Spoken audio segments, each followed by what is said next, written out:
Have you ever looked at a situation in your life and thought, why does this keep happening to me? Different people, different circumstances, but the same feeling every time. That tightness in your chest, that familiar frustration, that sense of, I don't know what I did wrong, but something feels off. And maybe you've caught yourself thinking, if they had just communicated better, or they'd shown up differently, this wouldn't hurt so much. I've been there. And what I want to explore with you today isn't about blame. It's about something quieter and far more empowering. Because what if the common thread in your hardest moments isn't that you're broken, but that you're learning the same lesson in different forms? And what if noticing that isn't discouraging, but actually the beginning of freedom? If you've ever felt stuck in the same emotional pattern, this episode is for you. So stay with me. If you're new here, welcome. If you're coming back, I'm really glad you're here. This is a quest for self. And today, we're talking about why the same emotional patterns keep showing up, even when we swear we've already done the work. Before we go any further, I want to be clear about one thing. This conversation is not about tearing yourself apart. It's not about taking responsibility for things that were never yours to carry. It's about learning how to look at your own role with honesty, without cruelty. Because when you can see your patterns clearly, you don't lose power, you gain it. This episode is close to my heart because it comes from a place I didn't want to look at for a long time. I was in a long term relationship for about 8 years. I genuinely believed I was in love. On the outside, it looked stable. We lived together, we worked together, we shared a life, we even adopted a dog together. But toward the end, it didn't feel like a relationship anymore. It felt like two roommates coexisting, sharing a space, sharing responsibilities, but emotionally distant. Conversations didn't go deep. Silence filled the room. Everything became about logistics. And when things started falling apart, I did what so many of us do. I focused on what he wasn't doing, how he wasn't communicating, how unsupported I felt. But what finally changed everything wasn't the breakup itself. It was the moment I asked myself a harder question.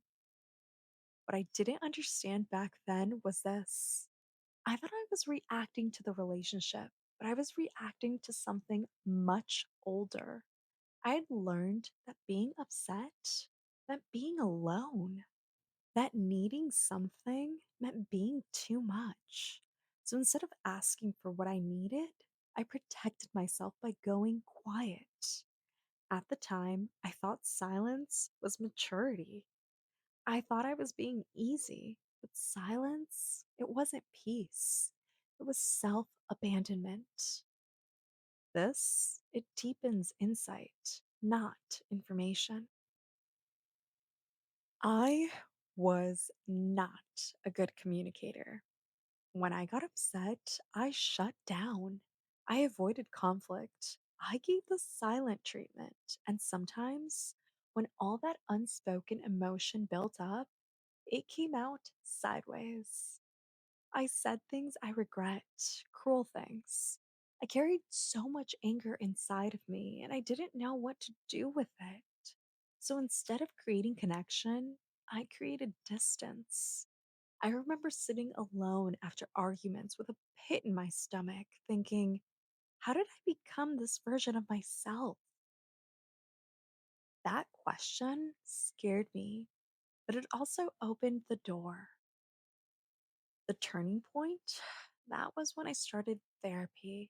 Not because I wanted to fix the relationship, but because I didn't want to keep repeating the same patterns. Therapy forced me to look at myself clearly, the parts I liked and the parts I didn't. I had to accept something uncomfortable, but important. I wasn't just someone things happened to. I was also someone who brought habits, defenses, and wounds into the room. And here's the part that surprised me: that realization didn't break me, it set me free. This is where I want to slow down and name something crucial. There is a difference between blame and accountability. Blame sounds like it's all my fault or it's all their fault, and it keeps you stuck. Accountability sounds like I can see my role and I can choose differently. Accountability isn't punishment, it's agency. When you understand how your boundaries, communication style, and emotional patterns shape your experiences, you regain the ability to change them. For a long time, my inner dialogue sounded like this: don't say anything, you'll make it worse. Just let it go, you're being dramatic. And on the surface, that looked calm, but inside, it created resentment that had nowhere to go. When we silence ourselves long enough, our emotions don't disappear, they leak out sideways, in tone, in distance, in moments we later regret. When I started looking honestly at my own story, I noticed patterns repeating, not as punishment, but as information. So here are the lessons that helped me understand what was really going on. The first is that patterns are pain with a message. If the same situation keeps showing up, it's asking for a new response from you. This looks like ending up in a different relationship but having the same fight, or changing jobs but feeling the same burnout 6 months in. Second, the victim mindset. That may often feel justified, but it's expensive. It sounds like if they'd just change, I'd be fine. But while it protects you from discomfort, it also keeps you stuck in the same loop. Self awareness is a turning point. The moment you can see your role clearly, you gain options.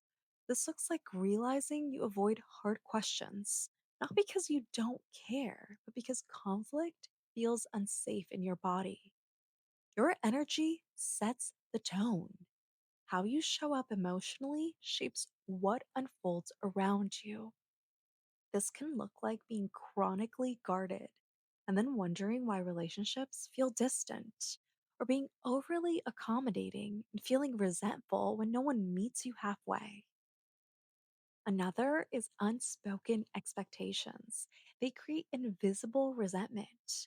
If it lives in your head, it becomes a silent contract no one has agreed to.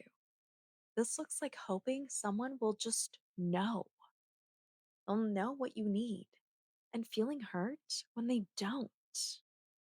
These were abstract ideas for me, they were doorways. So if you're listening and thinking, this sounds familiar, but I don't know how to change it, I want you to hear this. You don't need to become a different person. You need to learn a different way of responding when something inside you feels threatened or unheard. This might look like learning to speak sooner instead of exploding later, or setting a boundary before resentment builds. Maybe even noticing when you're abandoning yourself to keep the peace. That's not a character flaw, that's conditioning. If any of this is resonating with you, I want to invite you to pause and reflect. You don't need to answer out loud, just notice what comes up. Where in your life do you keep finding yourself in the same story, but with different people? What role do you usually play? The fixer? The avoider? The overgiver? The one who stays silent until they explode? What boundaries might you need to strengthen? And what truth have you been avoiding because it would require you to change?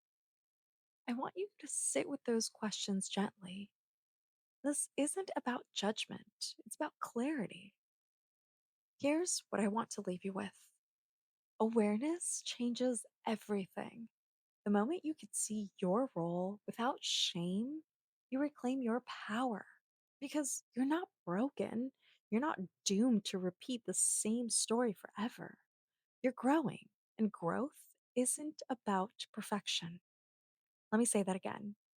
You are growing, and growth isn't about perfection. It's about honesty. So, if something in this episode stirred discomfort, don't rush to silence it. That discomfort might be the doorway you've been waiting for. Because every step you take toward awareness, even the messy ones, all lead you closer to who you're meant to become. You don't have to get it right all at once. You just have to stay willing. Thanks so much for listening to this episode of The Quest for Self. I really appreciate you being here. If anything from today resonated with you, feel free to follow, subscribe, or share this episode with someone who you think might need to hear the message. You can find more episodes and reflections by following The Quest for Self on social media. And remember, every step you take leads you to a better version of yourself.